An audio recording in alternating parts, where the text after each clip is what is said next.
or the primary aid to be your energy, right? Like how you use your body. They recognize that more than we even know. Excellent. I just thought about a backup, and he's like, I'm on it, got it. And that's how strong this motivator can be.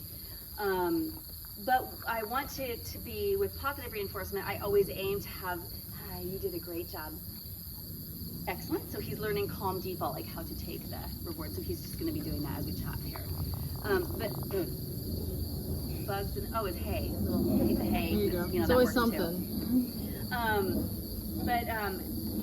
Resonating, having them resonate with my energy. What am I saying to them? How is it that I'm saying it? What's my tone? You know, if I'm in a bad mood or a cranky mood, I have to keep myself in check. It's not the horse's fault. Maybe I do a shorter session. Maybe I take it, like 10 extra breaths. Excellent.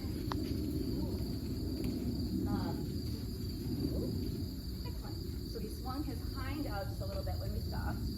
But I'm going to, I like to work at Liberty because I know the horse has a little bit of freedom to be in self-carriage. They can think for themselves without me having the temptation of like micromanaging them. And then to kind of work up. Now he's going to shoulder barge me a little bit here, and then he might bash me in the head with his big head, but I'm on it. And he's asking me how to earn the next reward. I say, well, I know what not to do. How about we do that? Excellent. So I just redirected that. He was getting kind of close to me because I was helping, and he wanted to get my attention. And Debbie, it's interesting too, when I first started working with you, how you stood your ground. You didn't move. Oh, true. So, because it's an instinct. So see, even though he wants to, his brain is bouncing all around, I need him to at least start somewhere with getting this body awareness. Excellent.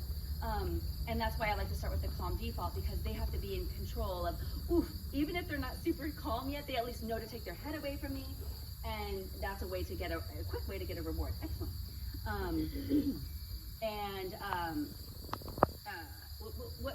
Moving. So when they kind of come into you, kind of stand your ground. ground. I step back. Thank you. So excellent job, honey. He's learning that when I back up, he goes with me. We're in sync. But when a horse doesn't know any better, and they are bashing into me, and they do shoulder barge me, and they do bump me with their head, I don't go, oh yeah, and back out of their space, because that's just going to draw them forward, right? And then we're incongruent, because we're saying, no, but we're saying, come. Yeah. So He's so like, confused. lady, So like, confused what do you want? Because you're saying come to you, but you're doing all this weird, like, no stuff, and you're backing away at the same time. I got good boy. Excellent. I'm so good at that. Yeah, we get a little green pole behind us, don't we? So being congruent and authentic in what we are saying to the horse matters to them, and that's where we have to have the I'm talking left, where we have to have the mindfulness of our own selves to be consistent and congruent in what we're saying. So I'm gonna move this. I'm gonna act like I've got him on a lead. I'm gonna yield the shoulders. Ooh. That was a fun sound. We can now back up a little bit clearer, can't we? You might want to define your calm default at some point. Yeah, so, yeah, we should do, so, good point. Anytime you want to use positive reinforcement, the horse has to learn how to take the treat.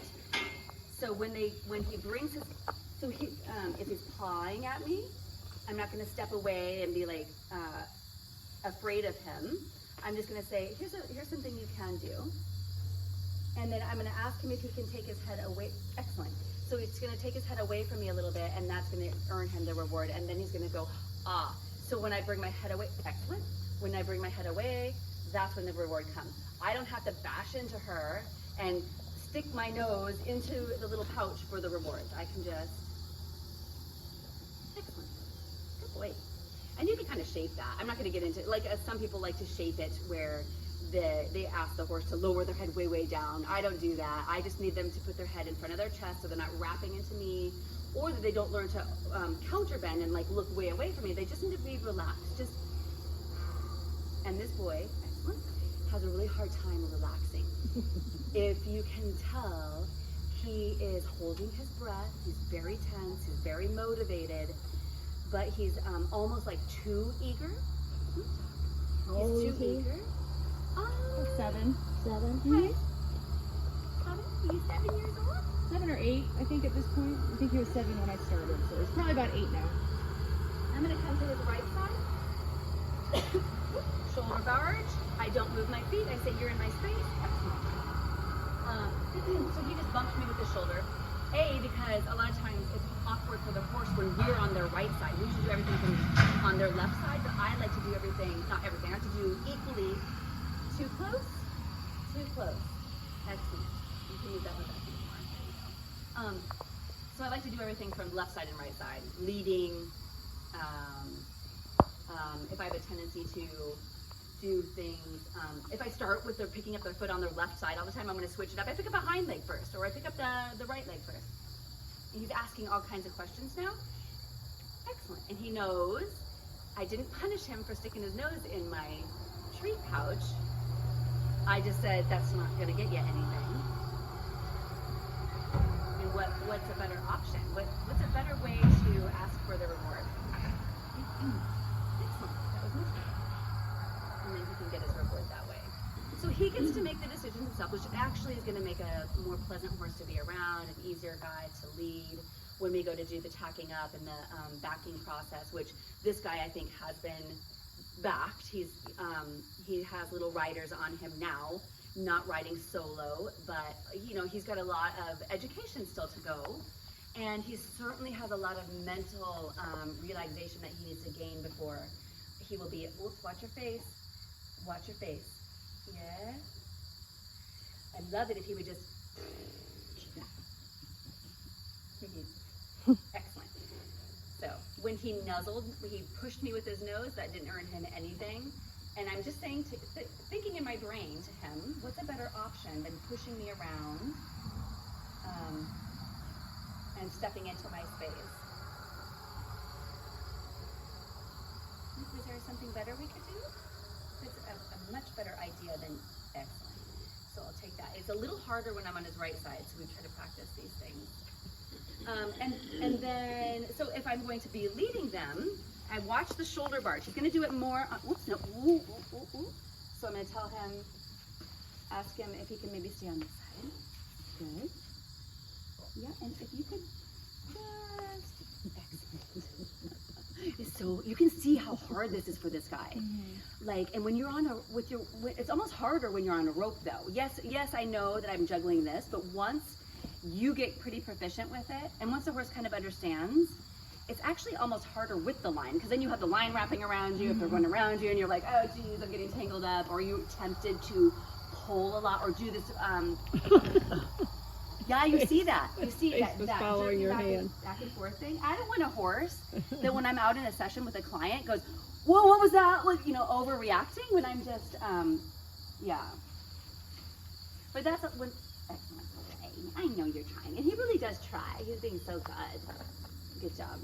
Yeah, sniff around a little. Don't sniff around. He's welcome to leave me at any point. I don't have a ton of rules, but I do have safety rules. I don't want horses to be unsafe around me. I want to have my boundaries in place. So if I ask them to scoot out of my space, that they go, yeah, got it. Can you back up? Excellent. And then I'm just quick to reward them, especially here in the beginning when they're learning positive reinforcement. So now is not a time to be working on duration when they're just getting their brain around understanding this. So using your energy is going to be huge, whether or not you have a line on. So even if I had the treat pouch off and the line on, and I'm in a session, or I'm just leading him around, how I'm using my energy is still number one. It's still the what I'm projecting in my mind, how I want to be with him, what I want him to do is going to be huge with how I ask it in my energy. Body language first. Maybe I go forward.